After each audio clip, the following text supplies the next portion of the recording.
Hello everyone, welcome back to the channel. This is your guy Keenan Lambert, and in this video I want to talk about something that affects a lot of new travelers to Cuba. A lot of gentlemen, unfortunately or fortunately, go to Cuba chasing tail. Okay, that is originally what they see. That is originally the first thing that captures them and makes them want to go to Cuba. And traditionally, you would see this thing play out in the streets. You'd see tourists enjoying themselves, walking. And of course, they would encounter women along the way, and then new connections would be made every day, hour after hour, minute after minute. In this video, I want to talk about how modern technology and maybe a little bit of post-COVIDism has influenced the dating field in Cuba. Here we go.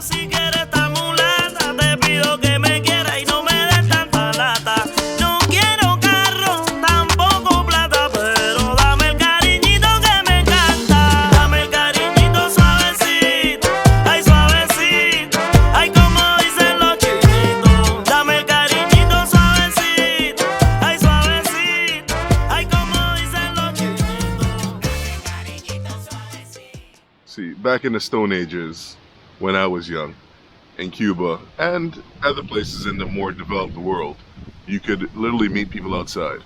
Meeting people outside in motion was normal. You see, in Cuba, maybe it would go down where you're eating at a restaurant. You think the waitress is cute. You'd call her over, ask her for her WhatsApp number, for her Instagram, okay? Or for some of you like to walk and catch, okay? You're walking along Prado. Or maybe you go to the Malecon and you see something beautiful. You pull up next to it, alongside it. You share some drinks. You guys talk, maybe in Spanish, or maybe in your native language, or you're cheating and using a translator. But, okay, all super organic. Now, when I first started going to Cuba a little over 3 years ago, what I would see in the streets is women, men, young people, caucusing together, having a good time. And you still see that, to a degree. But now there are a lot less people outside, and more so people are at home using their cellular devices, and they're more so connected with the outside world. Now, this is a good thing, right? Because Cubans, for a long time, due to the economic system, due to how locked down the country was for years, did not have access to the rest of the world. So it kind of made Cuba somewhat of a black hole for information, a black hole for interaction. Okay, but moving into the modern day with access via cell phone into the internet, right? Cuba has become more opened up. Individuals can speak to each other, within a fraction of a second.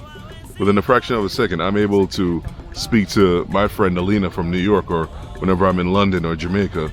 Simple stuff. Now, meanwhile, it sounds positive. The negative piece is that Cuba, a place that was rich in random experiences, becomes a little bit less random, okay? You have less people out in the streets, okay? People are curating their experiences, okay? So instead of walking down the street, meeting a foreigner, and going off to God knows which restaurant to chat him up, a young lady is now staying at home, banging away on her keyboard all day. Instead of meeting good, decent, genuine Cubans, okay, what you're meeting in online dating spaces are those that are looking for you. So the online dating space that's probably the most popular amongst tourists and amongst Cuban women, Badoo. Okay, so Badoo is available in the app format, or you can go ahead and access it through your browser. This service essentially allows Cubans and tourists to link with each other, have fruitful conversations. Okay, that way, both are comfortable enough to go ahead and share their number, and then go on and build a relationship on top of that. Okay, these meetings or these conversations in Badoo often result in rendezvous. Okay, rendezvous in the land, because of course Cubans are not really able to freely travel in the way that people of other islands are able to. Okay, that is a very weak passport at the moment. One of my traditional warnings when I speak to individuals that are going to Cuba and ask me about interactions with locals, romantic interactions, I always tell them to avoid those who look for you. Okay, and then when you get on these dating sites, it's individuals that you're looking for and individuals that are looking for you. I don't recommend those individuals. Okay, they are seeking something. Sometimes, in some situations, okay, it is them seeking genuine connection. Okay, there are some good, hardworking individuals that I know that are on dating apps, but the majority of individuals that are on dating apps in Cuba are those that are underemployed, who need access to currency. Okay, they need access to foreign investment via injection, if you will. So instead of that, those random meetings that occur in the street, the brief chase that occurs after that, the very brief courtship, okay, because everything in Cuba happens fast. So the very brief courtship, all right, that can happen over dinner, happen over lunch, happen over 2 little cervezas, okay? Instead of that process, okay, it is an individual, in many cases, directly jumping into the apartment of a foreigner. Okay, so a Cuban directly going to the house of a foreigner, and the ball gets advanced very quickly. And I know a lot of guys right now, guys who speak to me by direct message, who, when they go to Cuba, they don't go outside. Okay, they go ahead, they text their Badoo link, and they meet up. Okay, they have their rendezvous, and then they send them home. Right? Or now you can actually order dinner in to your house. It's not quite Uber Eats, right? But you can go ahead, you can call up certain businesses via WhatsApp and have them deliver it directly to you in Cuba.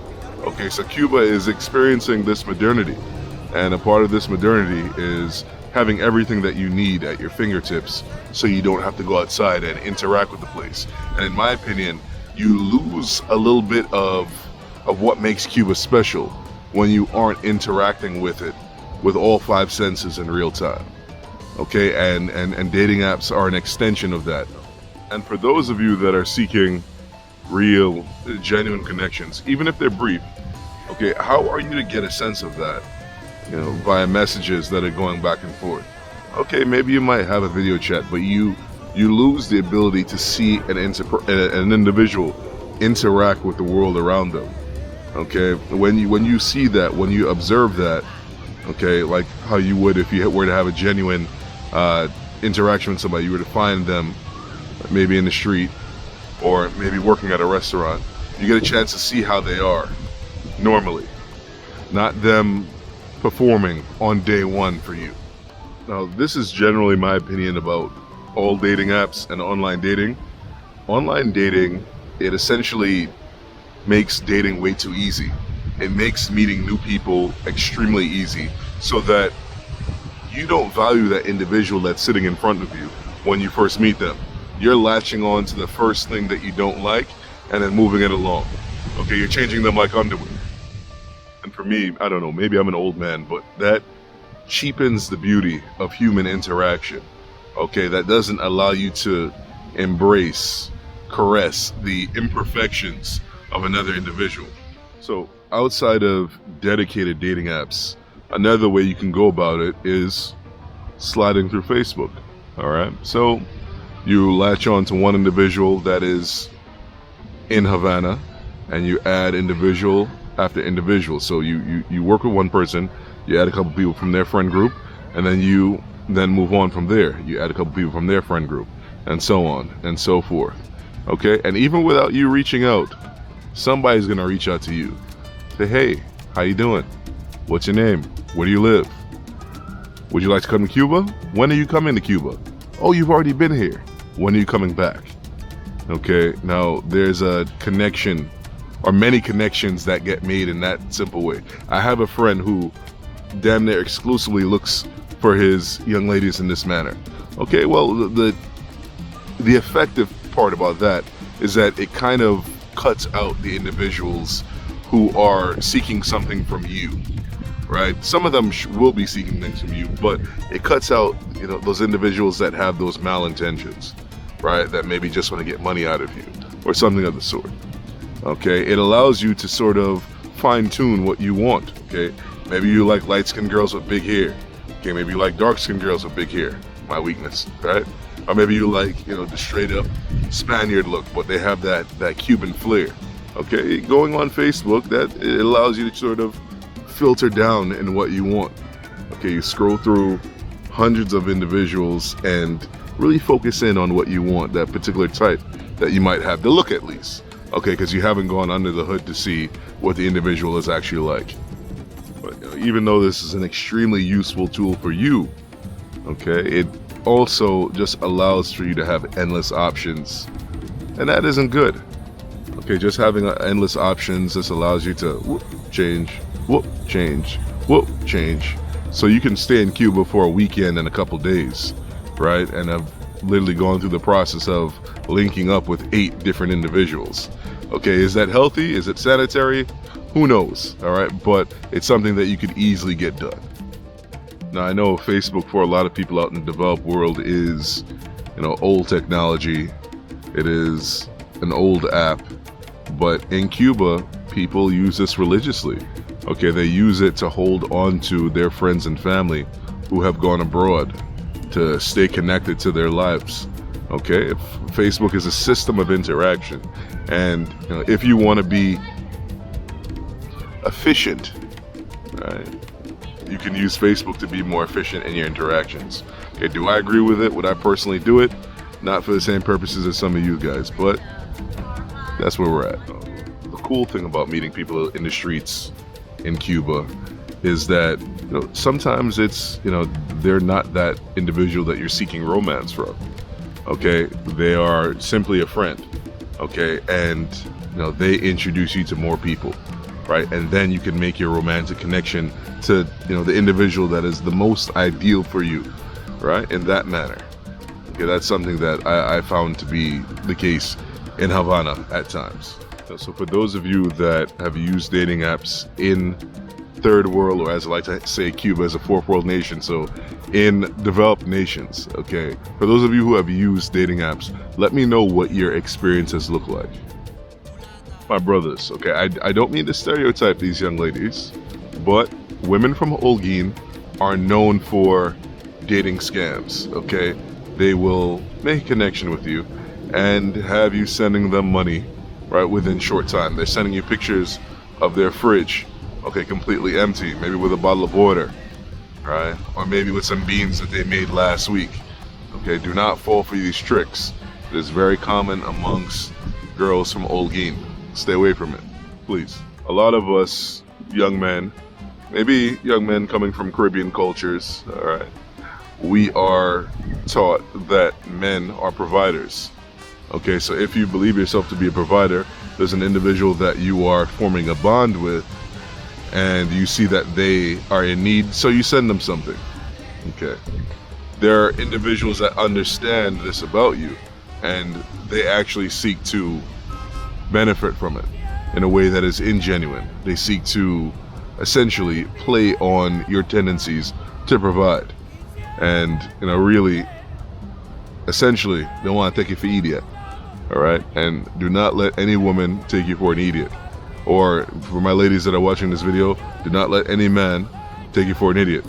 And then, my LGBTQ folks, same thing. I'd like to thank you guys so much for watching this video.